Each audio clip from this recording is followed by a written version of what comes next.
মেয়েদের টিম আজকে আমাদের প্রথম ম্যাচ জিতেছে তাদের ওয়ার্ল্ড কাপে, ওদের জন্য আমি সবচেয়ে বেশি খুশি। শরীফুল যে বোলিং করেছে আসলে অসাধারণ। সাথে সিরিজ জিতেছে, এটার জন্য আমি অনেক খুশি, বাট তার চেয়ে অনেক বেশি খুশি আজকে আমাদের মহিলা টিম, মেয়েদের টিম আজকে আমাদের প্রথম ম্যাচ জিতেছে তাদের ওয়ার্ল্ড কাপে, ওদের জন্য আমি সবচেয়ে বেশি খুশি। কারণ ওয়ার্ল্ড কাপে আমাদের রিটার্ন ছিল, রিটার্নে প্রথম ম্যাচে নেদারল্যান্ডের সাথে আমরা জিতেছি 6 উইকেটে, এটার জন্য আমি সবচেয়ে বেশি খুশি। মেন্স টিম পুরো টুর্নামেন্টটা পুরো সিরিজটাই খুব ভালো খেলেছে, ওটার জন্য তো অবশ্যই খুশি। আর এর চেয়ে বেশি কিছু বলার নেই, বাট মেয়েদের প্রতি আমার হ্যাপিনেসটা অনেক বেশি। ইন্টারন্যাশনাল ক্রিকেট সামনে যেহেতু আমাদের এশিয়া কাপ আছে আমাদের 27-এ, সেটাকে লক্ষ্য রেখে ইতিমধ্যে আমাদের খেলোয়াড়দের ভিতরে এবং আমাদের যে বোর্ড সভাপতি তামিম ইকবাল সহ আমার বোর্ডের যারা ডিরেক্টর রয়েছেন সবাই কাজ করছে।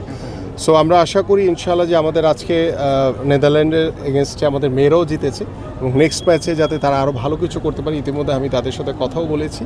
সো আমরা চেষ্টা করছি একটা স্পোর্টস ফ্যামিলির মতো করে আমাদের ফুটবল, ক্রিকেট, অন্যান্য সকল স্পোর্টসকে আমরা কিভাবে এগিয়ে নিয়ে যেতে পারি এবং টিমওয়ার্কের মাধ্যমে আমরা চাই যে স্পোর্টসের মাধ্যমে বাংলাদেশের সামাজিক একটি অবস্থান, পারিবারিক এবং রাষ্ট্রীয়ভাবে একটা গুণগত পরিবর্তন আসুক এবং সেই পরিবর্তনের মাধ্যমে আমি আশা করি যে আমরা ভালো কিছুর দিকে যাবো।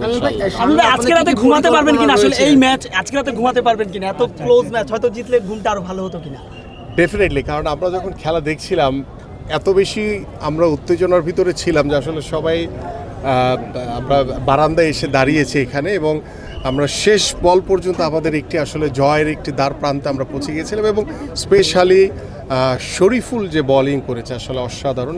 আমি মনে করি সবাই খুব ভালো বল করেছে, আসলে আজকে শরীফুলের ডে ছিল।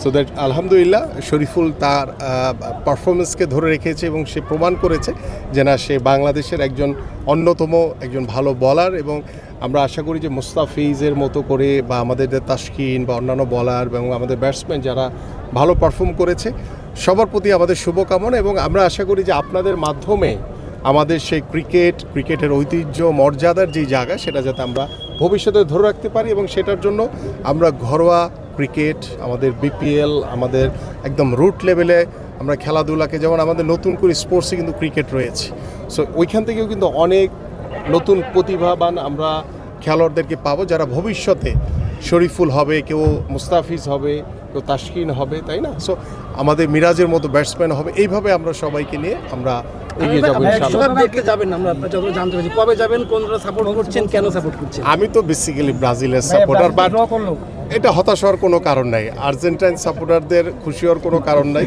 বাট আমরা আশা করি যে আমি যেটি ডে ওয়ান থেকে বলে এসেছি যে বিশ্বকাপ শুরুর ঠিক আগ মুহূর্তে যে আমি চাই যে বাংলাদেশের ফুটবলকে নিয়ে বাংলাদেশে যে আর্জেন্টাইন এবং ব্রাজিলের যে সাপোর্টাররা রয়েছে আমরা এই শেষ পর্যন্ত এই উত্তেজনাটা ধরে রাখতে চাই। যদি গ্রুপ ম্যাচে কখনো যদি কোনো ঝামেলা না হয়, যাতে ব্রাজিল এবং আর্জেন্টিনা ফাইনাল খেলে সে আশা করি আর কি। আমরা সব সংখ্যা উড়িয়ে বিশ্বকাপ সম্প্রচার হলো, এ থেকে আপনারা সন্তুষ্ট কিনা? এবং ডেফিনেটলি, এবং আপনারা জানেন যে গতবার যে বিশ্বকাপ দেখানো নিয়ে যে 100 কোটি টাকার যে